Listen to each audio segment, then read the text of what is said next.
세상에 떠도는 기묘한 괴담들. 첫 번째 이야기, 스스로 목숨을 끊으면 지옥에 간다. 바람이 휘몰아친다. 바람결에 몸뚱이가 살짝 밀려나는 감각을 느꼈다. 균형을 잃을 뻔한 것을 겨우겨우 되잡아 똑바로 섰다. 나도 모르게 안도의 한숨이 입술 틈으로 새어나왔다. 그 한숨 뒤로 황당함에 헛웃음이 튀어나왔다. 죽겠다고 이 꼭대기로 선 놈이 떨어지지 않아서 다행이라 안도하는 꼴이라니. 그 모습이 우스운 나머지 그대로 크게 웃음이라도 터뜨리고 싶은 기분이었다. 하지만 애석하게도 품속에 남아있던 유쾌함은 지금의 짧은 비소를 마지막으로 바닥을 드러냈다. 잠깐이나마 끌어올렸던 입꼬리가 파르르 떨어지고 입안이 바싹바싹 말라가는 것을 느꼈다.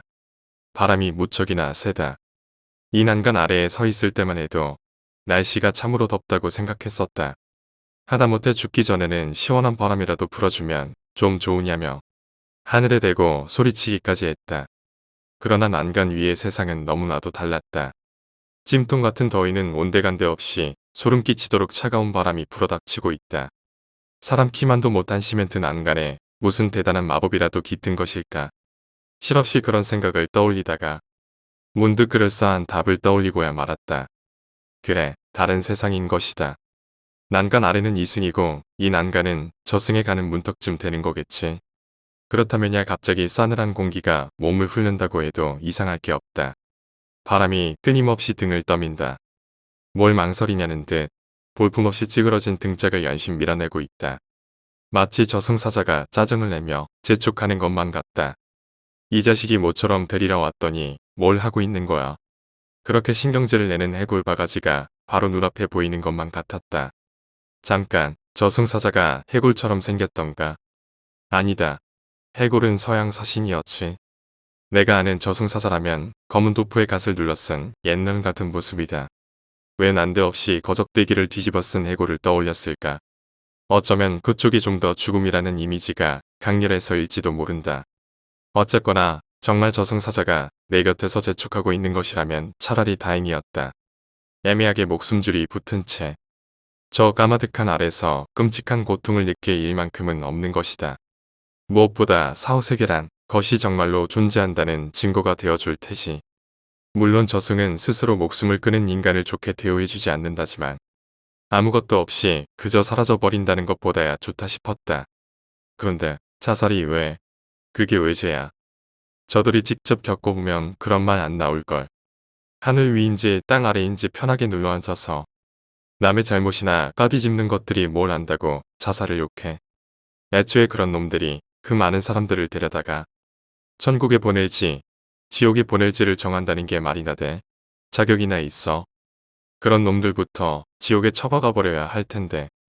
쓸데없는 망상이 계속해서 꼬리를 물고 이어졌다. 정말로 사후세계가 있고 정말로 자살자를 무차별적으로 지옥에 보내버리는지는 모르겠다만 방금 그 생각만으로도 그들은 확실하게 나의 지옥행을 확정지었을 것이다. 하지만 이젠 아무래도 상관없었다. 내가 지옥에 간다면 적어도 지옥에 순 나쁜 놈들만 있는 건 아니라는 거겠지. 마음 잘 맞는 자살자를 찾을 수 있다면 거기도 성 못 지낼 세상은 아닐지도 모른다. 잡설이 길었다. 유언 같은 거 없이 깔끔하게 자리를 뜨자고 생각했건만 그 결과가 이거다.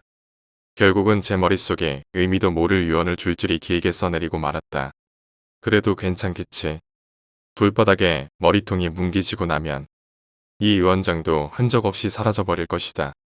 아무도 읽지 못하는 유언장이라고 생각하니 괜히 가슴이 들떴다.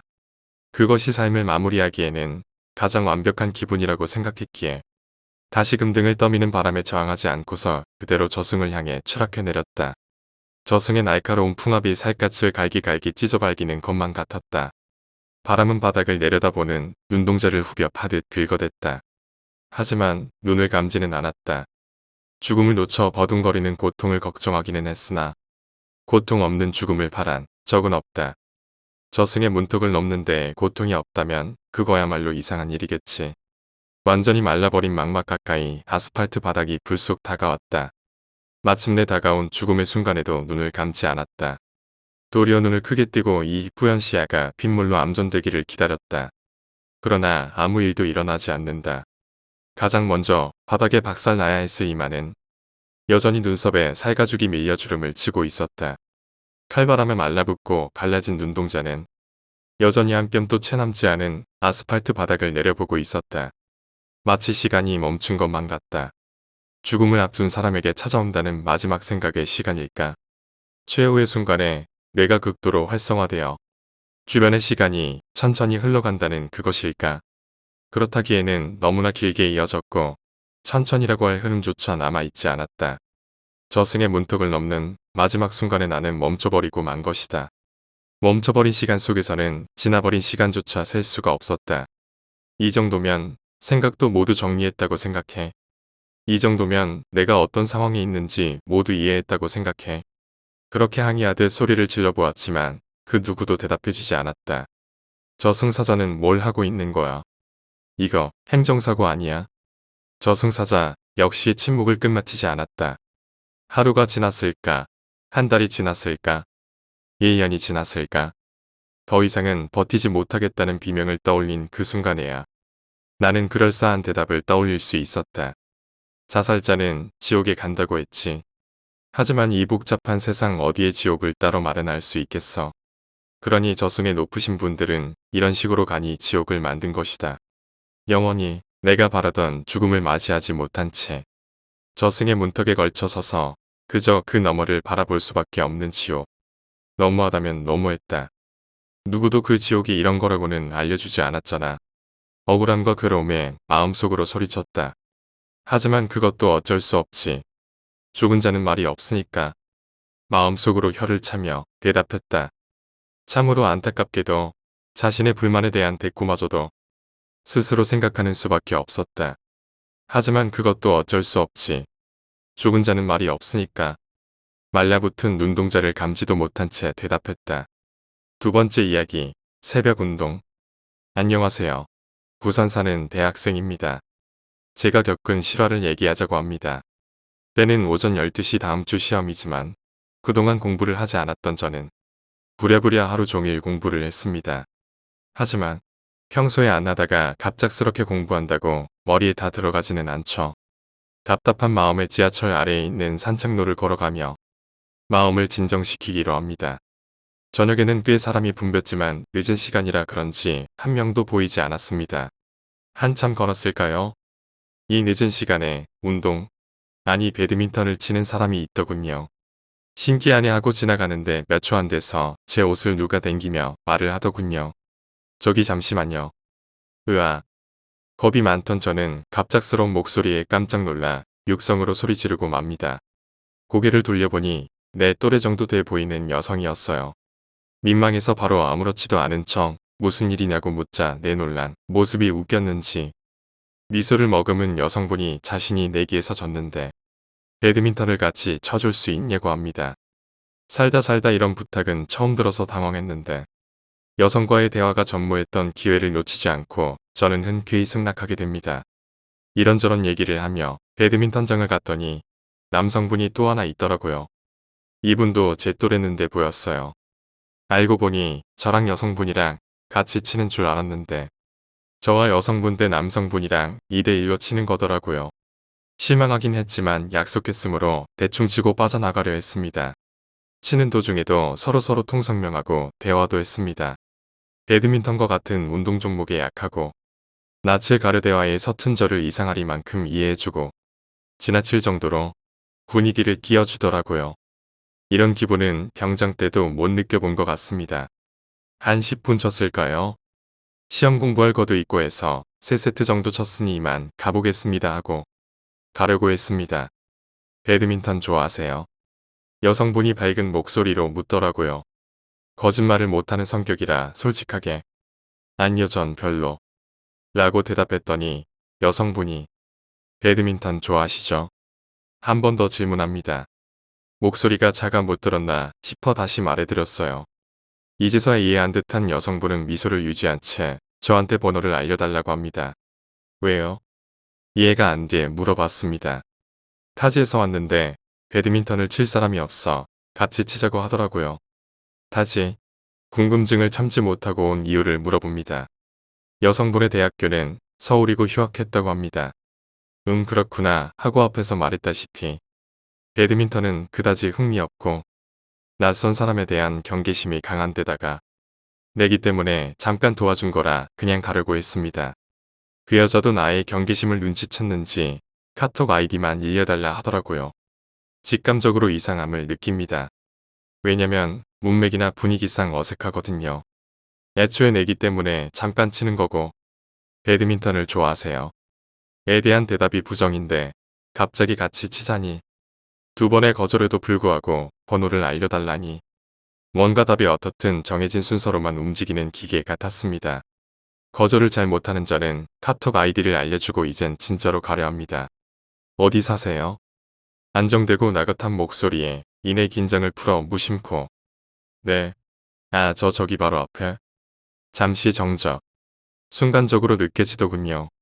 제 대화에 매우 집중하는 게 여기서 말을 더하면 위험할 수도 있겠다를 본능적으로 느낀 것 같습니다. 정확한 위치는 말하지 않고 원룸에 삽니다. 하고 손가락으로 왼쪽을 가리켰습니다.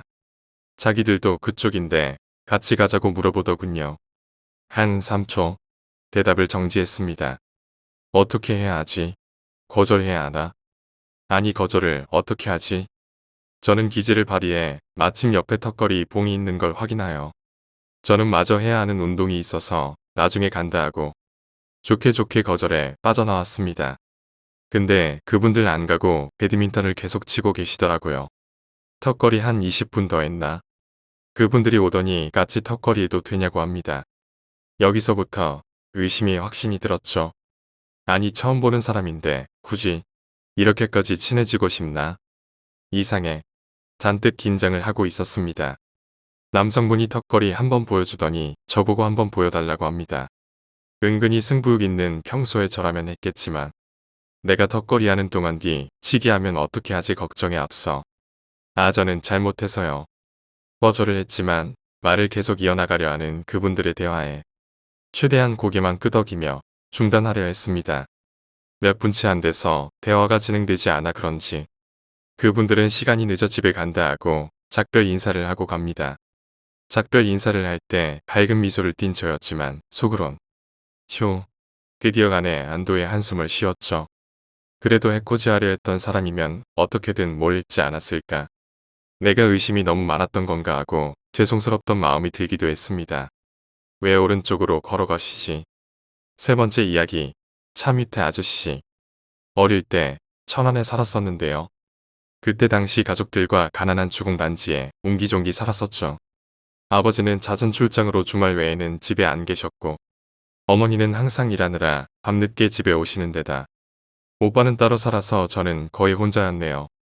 동네에 어릴 때부터 같이 자란 베프가 사는데 걔는 동만 다른 동에 살았었고 학교가 끝나면 거의 붙어 지냈어요. 그 친구는 할머니가 중풍 때문에 요양원에 입원하셨고 부모님은 집 나가서 혼자 생활해야 하는 애였어요.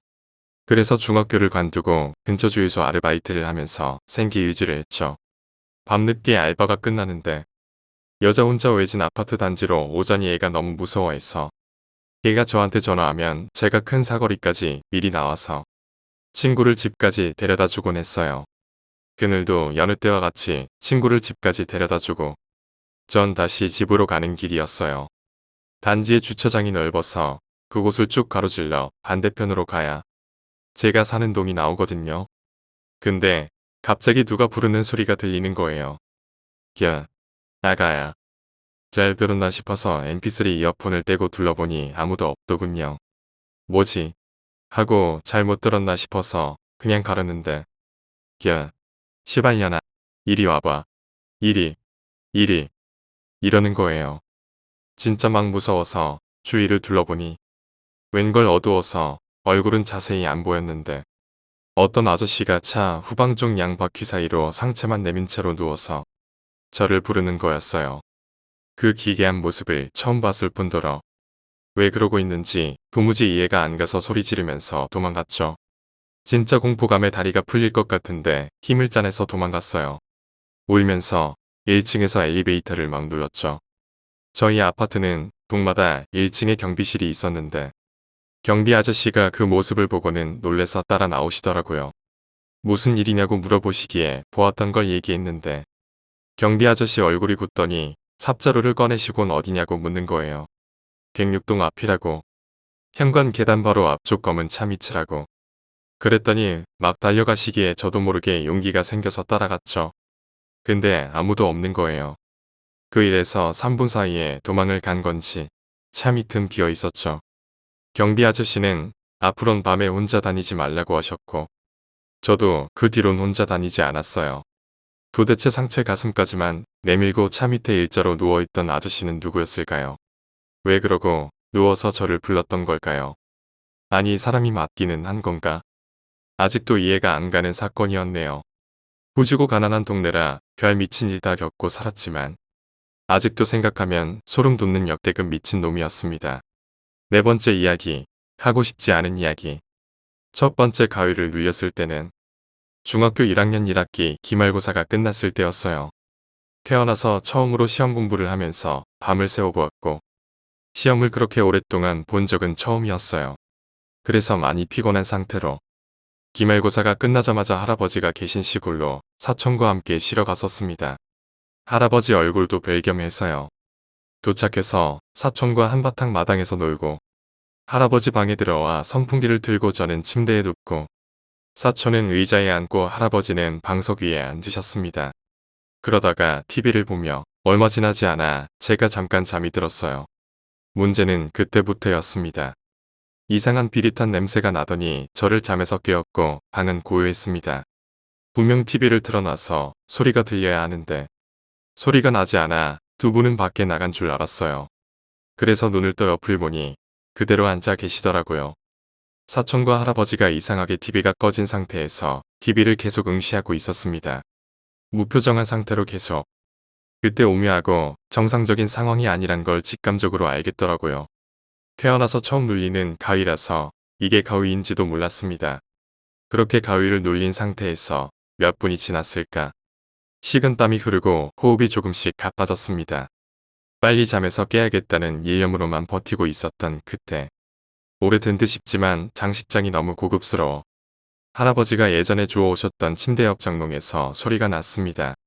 쿵 하는 소리가 그 장롱의 특징을 설명드리자면 양쪽으로 열 수 있는 손잡이가 달린 장롱 2개와 손잡이가 하나 달려있는 장롱이 맨 오른쪽에 위치해 있었습니다. 그 위치는 제 바로 머리 옆이었고요. 쿵 하는 소리를 듣는 즉시 저는 그 장롱을 직시했습니다.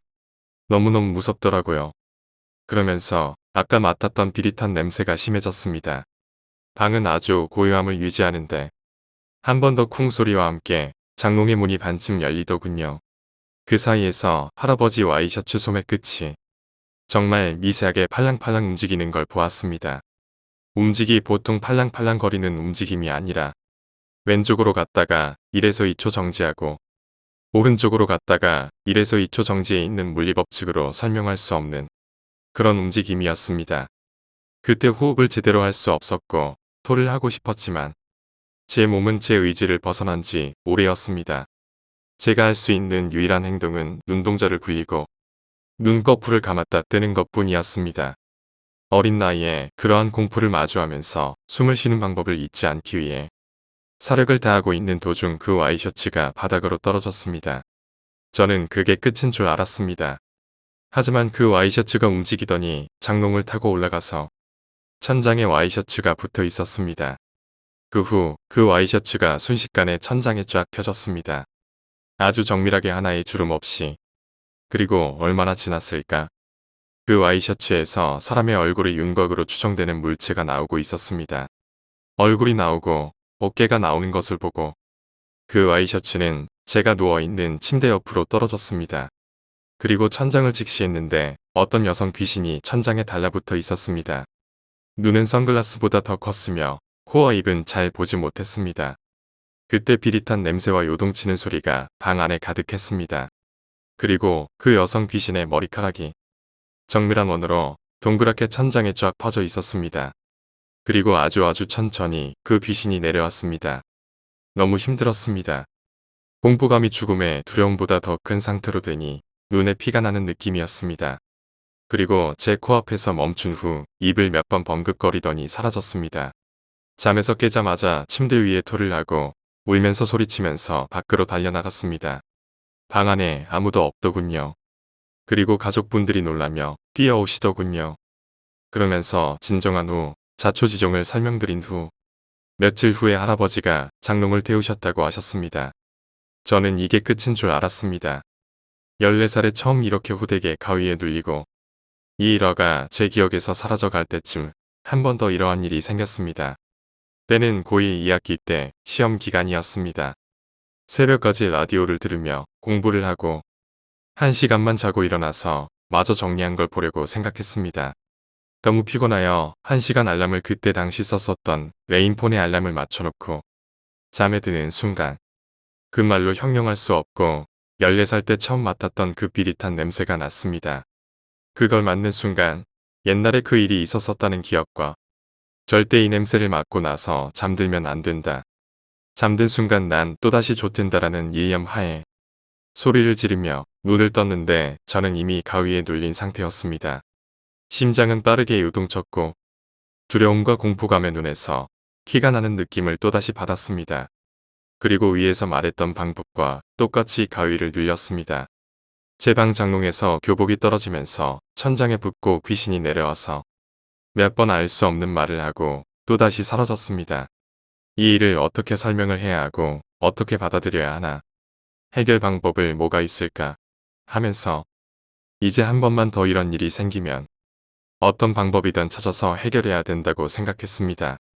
2번은 일어날 수 있어도 3번부터는 그건 우연이 아니라고 생각했기 때문입니다. 그 냄새 정말 잊을 수 없습니다. 그리고 시험을 볼 때마다, 피곤에 쩔었을 때마다, 가위에 눌릴 것 같은 공포감이나 이유 모를 불안감이 있을 때마다 장롱 문을 잠그고 잠을 청했습니다. 그리고 문제는 고3 때 터졌습니다. 4월 모의고사였나? 5월 모의고사였나? 그 모의고사를 치르고 오답을 정리하고 생각이 많이 빠져 있었을 때 생각이 많은 채로 잠에 들었습니다. 역시 그때도 장롱의 문은 잠겨 있었지요. 잠들면서 비릿한 냄새가 났습니다. 아, 정말 그 사람이 모든 걸 포기했을 때 그 심정, 곧 내가 죽음과 함께 하겠구나라는 그 허탈감과 무기력한 한숨이 제 입 밖으로 나오면서 눈을 질끈 감았습니다. 허나 안도를 할 수 있었던 건 장롱의 문을 잠가서 나오지 못할 거라는 거 하나였습니다. 역시나 장롱의 문이 열리려고 쿵쿵거리며 들썩였습니다. 하지만 열리지는 않았고 수분 내에 잠잠해졌습니다. 그리고 안도하고 이제 가위가 풀리기를 기다렸습니다. 하지만 시간이 지나도 가위는 풀리지 않았고 저는 억지로 가위에서 깨려고 노력을 했습니다. 그때 쿵쿵 소리가 또다시 들렸습니다. 이번엔 장롱이 아니라 창문에서 나오더군요. 열려있지 않은 어떠한 문에서요. 그러면서 상당히 빠르게 저에게 접근했습니다. 그리고 천장에 달라붙어 내려오더니 진짜 사람이 모든 것을 잃은 듯한 웃음으로 한껏 웃더니 이라면 못 나올 줄 알았나봐 이 말을 하고 사라졌습니다. 그 후에 일어나서 바로 어머님께 말씀을 드렸습니다. 나 이런 일이 있었다. 2번째까지는 참았는데 3번째부턴 이제 못 참겠다. 어떡하냐? 너무 힘들다라고 어머님께 모든 일을 다 말씀드렸습니다. 그날 어머님이랑 같이 잠을 청했습니다. 아침 해가 뜰 때까지 어머님이 저를 계속 토닥여 주셨고 저는 그날 밤은 푹 잘 수 있었습니다. 해가 뜨고 어머님이 오늘은 학교 가지 말고 자기랑 저를 같이 다녀오자고 말씀하셨습니다. 몇 시간 차를 타고 도착하고 나서 입구에서부터 스님이 입구를 청소하고 계신 모습이 보였습니다. 그러면서 한숨을 쉬며 들어가 있는데 그 스님이 갑자기 저에게 어이구 귀신 붙었네 하며 껄껄 웃으셨습니다. 그러면서 아무 말 없이 절 안으로 들어가며 정말 아무렇지 않게 일상 이야기 몇 마디 하시더니 그냥 강아지 한 마리 키워라고 정말 퉁명스럽게 말씀하셨습니다. 그러고 나서 집에 돌아온 후에 어머님이 강아지 한 마리를 데려오셨습니다. 2살 실크 테리어 여자아이를 데려왔습니다. 이 아이가 얼마나 귀엽고 예쁜지 애교도 많은지 오자마자 제가 가지고 있는 사랑과 정을 모두 이 아이에게 주었고 저는 그 뒤로 가위를 눌리지 않습니다. 하지만 이 이야기를 다른 사람에게 꺼낼 때면 항상 오른쪽 어깨가 저릿합니다. 군대에서 이야기를 해주었습니다. 왓서님에게 이야기를 해드릴 때 상황이 오전 탄약고 근무 나가서 해드리고 오후에는 그 패스트페이스 군용 물품 전부 다 싸고 출동하는 훈련익에 잡혀 있어서 제 옆에서 맞선임이 도와주고 계셨습니다. 막 정신없이 물품을 싸고 있는데 야삽이 위에서 오른쪽으로 어깨에 떨어졌습니다. 아! 하고 주위를 둘러봤는데 아무것도 떨어지지 않았더군요. 탄약고에서 선임과 함께 이야기를 마치면서 이 이야기를 하고 나면 어깨가 아프다라는 말로 매점을 지었는데 어깨를 부여잡고 아파하고 있는 제 모습을 보더니 선임 얼굴이 굳은 채로 무서우니까 하지 말라면서 침낭 싸는 걸 조용히 도와주셨습니다. 그 이후로 이야기를 잘하지 않을 뿐더러 이제는 귀신을 믿고 있습니다. 오늘 밤에 장롱문을 잠가야 할까요? 5번째 이야기. 어떤 폐가 겨울 지방의 한 중소도시에 20대 초반의 불알 친구 넷이 술을 마시는데 그날따라 술자리가 너무 지루했대. 곧 군대도 가야 되고 마음도 복잡하고 그래서 술게임도 하고 별 난리를 다 쳐봤는데도 뭔가 계속 허전했다는 거야. 그래서 그 도시 외곽에 사람 발 안 닿는 곳에 무섭기로 유명한 폐가가 있었거든. 근데 곧 군대 갈 애들이 가기 전에 친구끼리 추억 만든다고 미친 듯이 놀면서 추억 쌓듯이 걔네도 뭔가를 쌓고 가고 싶었나 봐. 그래서 한 놈이 몰래 아빠 차를 훔쳐서 그 폐가로 갔어. 거긴 주변에 폐가 말고는 숲이라서 차가 안 다니거든. 근데 그 중에 좀 겁 많은 친구가 있었거든. 걔가 자꾸 그냥 돌아가자고 자긴 이 정도면 많이 한 거라고. 여기까지 와봤으니까 이쯤이면 추억 쌓였다면서 무섭다고 가자는 거야. 근데 남자애들끼리 모이면 어떠냐? 좁가 이러고 셋이서 겁쟁이 끌고 들어갔지. 2층짜리 공장이 붙어있는 집인데 처음엔 공장 건물부터 갔대. 문을 열고 1층을 둘러봤는데 방직 공장이었는지 망가진 재봉틀이 좀 있고 1층엔 별게 없었대. 그리고 2층에 갔는데 거긴 직원들 기숙사였나봐. 막 불에 탄 흔적도 보이고 좀 오싹한 곳 같아서 다들 조금씩 무서워지긴 했다더라고. 그렇게 2층을 뒤지며 놀던 중에 한 명이 오줌 마렵다면서 바로 그 자리에서 소변을 보는 거야. 어차피 폐가니까 그러고 나서 뭐 별거 없이 공장 건물을 나왔대. 근데 아까 오줌 싼 애가 오줌 쌀 때 폰을 옆에 내려놨는데 깜빡했다고 금방 가져오겠다면서 들어갔거든. 어차피 한 3분 정도면 금방 갔다 올 정도니까. 근데 꽤 오래됐는데도 안 오는 거야. 그래서 좀 뭔가 이상한 느낌에 들어가려는데 겁 많은 친구가 막 무서워서 내가 들어오지 말자고 그랬잖아. 이러면서 난리를 치는 거야. 그래서 성질 좀 있는 친구가 아 그럼 넌 그냥 여기서 기다려. 이러고 일단 오줌 싸게 찾으러 둘만 들어왔지. 1층엔 없고 2층을 가보니 걔가 엎드려서 바닥에 얼굴을 받고 있더래. 가까이서 보니 자기가 오줌 싼 바닥을 핥고 있더래. 그래서 친구들이 말리면서 일으키려고 몸을 들춰보니 눈에 흰자가 시뻘개져 가지고 침 흘리면서 몸을 뒤로 꺾으며 발작을 하는 거야. 깜짝 놀라가지고 둘이 부축하면서 밖으로 데려왔더니 겁 많았던 친구는 오줌 싸개가 막 그러는 거 보고 갑자기 그러게 내가 들어오지 말랬잖아. 라는 말을 계속 중얼중얼거렸어.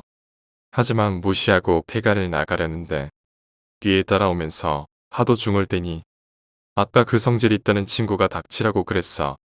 그러니 조용해지더라. 그렇게 오줌 싸개를 차에 태웠지. 근데 태우고 보니 또 겁쟁이가 안 보이는 거야. 그래서 같이 부축한 애한테 물어보니 아까 내가 닥치라 했더니 갑자기 그 자리에 삐졌는지 멈춰서 안 따라오더래. 그러려니 하고 알아서 오겠지 했는데 안 왔나 봐. 그래서 데려오려고 둘이 다시 무서움을 무릅쓰고 폐가로 들어갔어. 멈춰 있었다는 자리에 가봤더니 애는 없고 입었던 옷이 주택 건물 쪽으로 하나씩 벗어져 있더래. 솔직히 둘이 존나 무섭잖아. 근데 어떻게 불알 친군데 귀신이 있어도 의리로 데리고 가야지. 그래서 시발시발 하면서 주택을 둘이 뒤지던 중에 건물이 3층이었거든. 3층에는 다락방 하나만 있는 거기서 겁쟁이를 찾은 거야. 근데 애가 어디서 났는지 다 해진 원피스 같은 걸 입고 이마를 벽에 찍고 있었어. 그래서 둘이 가서 말리려는 찰나에 애가 뒤로 돌더니 웃으면서 손에 쥐고 있던 벽돌로 성질 있다는 친구 머리를 막 찍었어. 그래서 어떻게 둘이 도망쳐 나왔어. 근데 더 무서운 건 우리가 대문을 나오니까 겁쟁이 친구가 대문에서 계속 웃으면서 쳐다보더니 다시 들어가는 거야. 그리고 옆에 친구를 보니까 애는 도망쳐 나오면서 화도 맞아서 피를 철철 흘리고 있었어. 그래서 일단 차에 태우고 병원으로 출발했지. 그러면서 가는 길에 경찰에 전화해가지고 친구 넷이 폐가에 왔는데 둘은 다치고 한 명은 정신이 나가서 폐가 안에 있는데 자기는 다친 친구들을 태우고 병원 응급실에 먼저 갈 테니 자기 친구 좀 찾아주세요라고 전화를 했대. 그래서 경찰이 가보니 병원 간다던 차 옆에 한 친구는 누워서 거품 물고 있고 한 명은 대문에서 온몸에서 피를 흘리고 쓰러져 있고 전화한 그 친구는 핸드폰을 귀에 대고 희죽희죽 웃으며 아까 경찰에 한 전화 내용을 반복하면서 폐가를 계속 돌고 있더래. 그리고 경찰들이 폐가를 샅샅이 뒤졌는데 결국 겁쟁이 친구는 못 찾고 그렇게 됐대. 그렇게 그 정신 나간 친구만 정신병원에 살아있고 나머지 둘은 결국 죽고 겁쟁이는 행방불명됐대. 근데 그 폐가가 예전에 80년대 공장이었는데 공장 직원 하나가 사장님 처녀 딸을 좋아해서 계속 구애를 하다가 안 받아주니까 직원들이랑 작당하고 집단 성폭행을 했대. 그리고 딸이 수치심에 자살을 했고 그 사실을 알게 된 사장이 밤에 기숙사 문을 밖에서 잠가버리고 다 불질러 죽였다더라고. 그러곤 사장 부부도 미쳐서 행방불명된 거래. 이게 그 건물이 폐가가 된 이유래. 6번째 이야기, 발소리. 대략 2015년 우리가 대대전술을 위한 평가받는다고 5월부터 10주 훈련을 받기 시작했어. 초반엔 어떻게 훈련이 진행될 거다고 알려주더라고. 2월쯤 접어드니까 둘째 주 오후에 군대 공방전을 한다는 거야. 그 당시 내가 3소대였는데 K3 기관총 사수였어. 각기 4개의 분대가 하나씩 찢어져서 훈련하는 게 아니라 2개의 분대씩 팀을 먹고 공방전을 한다 하더라고. 그래서 내가 속한 2분대랑 3분대, 그리고 1분대랑 본부분대. 이렇게 팀을 나누고 우리가 첫 턴 방어를 받았어. 공격하는 쪽은 침투조로 가서 한다고 했어. 물어보니까 침투 시작 지점이 꽤나 멀더라. 간부 분대장이 우리 병과에 맞게 여기저기 배치랑 암구호를 뒀는데 하필이면 나랑 부사수가 거의 산 정상 옆 능선까지 올라가서 옆 틈 좁은 능선을 지키는 거였어. 게다가는 엄폐할 장소도 딱히 없었고 어쩔 수 없이 진지 구축하자고 했지. 그때 부사수 표정이 예비 총열 들어다가 찍을 것만 같은 그런 얼굴 표정이더라. 제일 잘하는 사람한테는 포상 외박을 준 데서 열심히 팠는데 포상의 힘이라 그런지 진지 안에 들어가면 배 위치까지 판 거야. 앞에 나뭇잎 깔면 진짜 침투조에서 안 보이는 정도로 말이야. 그래서 올라온 선임들한테 칭찬받고 분대장한테 좋게 보여서 결국 포상 외박 받았어. 아무튼 나랑 부사수는 파는 흙들은 계단 만들고 앞에 총 거치할 수 있을 둔덕 만들어도 남아돌아서 뒤에다가 쌓았지. 그리고 바로 발성 장애물 설치하고 교보제 크레모아 설치하고 다 했어. 나무가 덩그러니 한 그루 있던 게 아니라 산이라 그런지 낭떠러지 근처에도 나무가 많았고 우리 근처에도 나무가 많았단 말이야. 근데 저기 말고 딴 곳에 놓으려면 다 낭떠러지 아래로 내려가야 하는데 거의 각도가 60에서 70도 정도의 각도였어. 그것도 양쪽 다 그 정도인데다가 위에서 말한 대로 우리가 산 정상 바로 아래 능선을 보고 있어서 높기는 또 더럽게 높아요. 구르면 그냥 그대로 사탄한테 직행 볼링공 되는 거야. 다 설치하고 나니까 해도 다 젖고 비도 한두 방울 떨어지더라고. 애초부터 꾸리꾸리했던 날씨라서 한초 후에 챙겨온 걸로 나뭇가지로 뼈대 세우고 지붕 만들어서 있었지. 우리가 제일 끄트머리라서 우리한테까지 정보가 잘 전달되려면 뒤에 진지에서 와서 전달해줘야 하는데 기가 풀 때리는 소리에 묻히고 날이 어두워서 껌에서 아무것도 안 보이는데 진지 만들면서 나온 흙더미 때문에 진짜 더 안 보였어. 그렇게 수화가 이번 뚫리니까 발자국 소리라도 잘 듣자 하는데 기가 더 굵어지니까 떨어지는 소리가 진심 발자국 소리 같은 거야. 나뿐만이 아니라 부사수도 계속 돌아보고 진짜 으스스해지기까지 하니까 그 분위기 풀어보려고 조용하게 농담 따먹기 했지. 기가 심해져서 철수하라는 말을 분대장이 직접 전파하러 뒤에서 오는데 그 마지막 수화까지 완벽하게 뚫리고 철수 준비했지. 나무 위에 있는 크레모아 정리하고 발성 장애물 해제하고 다 했어. 근데 분대장이 그 길을 존나 LED 전등으로 바닥을 유심히 보는 거야. 뭐 하시냐고 물어봤지. 그러다가 하시는 말씀이 야, 여기 발자국 왜 이리 많냐? 였어. 솔직히 장난치는 줄 알았지. 그 분대장님 장난 잘 치시거든. 근데 존나 심각하게 말하길래 봤더니 진짜로 흙바닥에 발자국이 맞은편 길목부터 크레 모아 나무 주변까지 존나 다닥다닥 찍혀 있는 거야. 군대 다녀온 형들은 알겠지만 군화 밑창은 다 똑같은데. 근데 거기 난 신발 자국은 다른 모양이었어. 우리 전방엔 한 개 길밖에 없었고 길의 넓이가 경차가 개 조심스럽게 운전하면 건너올 수 있는 정도의 넓이여서 발성 장애물은 길 중간 지점에 해놨고 전방만 보면 뚫릴 일은 전혀 없어서 수화 때문에 주변 후방까지 잠깐 두리번거린 거 빼고는 전방만 주시하고 있었는데 인기척은커녕 뭐가 지나간 것도 없었어. 근데 발자국이 찍혀 있었단 거지. 비가 진짜 오지게 오는 날 떡하니 말이야. 분대장이랑 나랑 부사수 존나 하얗게 질려서 산 아래까지 전력 질주해서 내려온 것 같아. 진짜 이분대기로 깬 듯해. 그거 소대장한테 보고하고 중대장 귀까지 들어가니까 중대장이 GOP 교대되면서 원래 여기 섹터였던 중대장한테 물어봤는데 거기가 예전부터 훈련하면서도 약초 캐는 사람들이 지나다니면서도 실족사고가 계속 일어나서 죽거나 다치는 사람이 많았다고 하더라고. 그래서 훈련도 못하고 지나다니지도 못하게 아예 거길 철조망치대로 메꿨대. 근데 GOP 교대할 때 그걸 인수인계를 까먹고 안 할까. 민정정찰 다니면서 방어해야 하는 중요 섹터에 뜬금없이 철조망치대가 보이니까 그냥 치웠다나 봐. 그 이후로 다시 철조망치대로 바꾸고 거기 근처로 얼씬도 안 했어. 7번째 이야기, 손톱자국. 저는 고향 친구들과 오랜만에 모여 바다에 놀러 가기로 하고 총 7명이서 차량 2대를 렌트하여 떠났습니다. 저희가 사는 지역은 충청북도 완전 내륙지방이라 바다에 가려면 제일 가까운 동해로 가도 약 3시간을 운전해야 했죠. 1박 2일 일정을 잡고 아침 일찍 출발하여 동해안에 도착한 저희는 서둘러 묵을 숙소부터 찾았습니다. 이름 있는 해변가의 숙소들은 벌써 꽉 찬 상태였고 어쩔 수 없이 변두리 외진 곳으로 가야 했습니다. 그러다 사람도 거의 없는 한적한 작은 해변가를 발견했습니다. 근처엔 작은 마을이 있었는데 무당집이라고 해야 할지 무언가 종교에 연관되어 있는 것 같은 문양의 깃발이 몇몇 집에 보이는 곳이었는데 숙소만 잡으면 장땡이라는 생각에 개의치 않았습니다.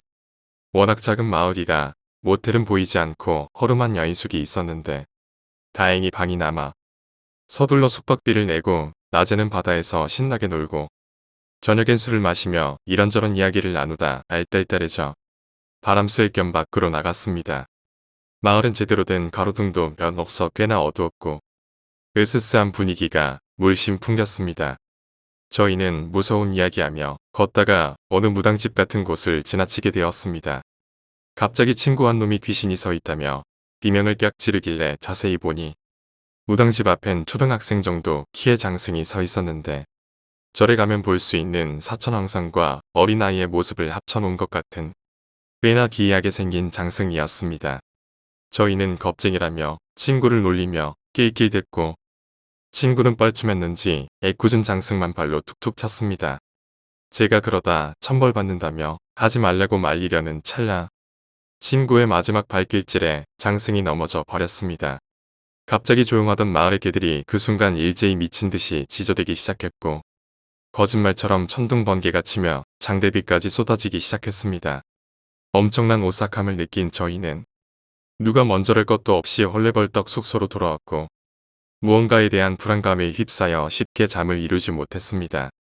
그렇게 해 뜰 때가 다 되어서야 잠에 들 수 있었고 일어나 보니 시간은 어느덧 오후 2시를 넘기고 있었습니다. 부랴부랴 짐을 싸고 나오는데 여인숙 주인 아주머니가 혹시 어제 무당집에 갔었냐 거기 있는 장승에 해코지 했냐라며 화를 내셨습니다. 저희는 죄송하다 길이 어두워 걸려 넘어졌다 하며 둘러댔지만 아주머니는 그러다 천벌받는다며 빨리 무당집에 가서 사과를 하라고 하셨습니다. 저희는 다시 그곳에 가기가 정말 내키지 않았지만 어쩔 수 없이 무당집으로 향했습니다. 무당집에 도착하여 문을 두드리니 매섭게 생긴 할머니 한 분이 나오셨고 저희는 걸려 넘어진 것이라 둘러대며 죄송하다고 말씀드렸습니다.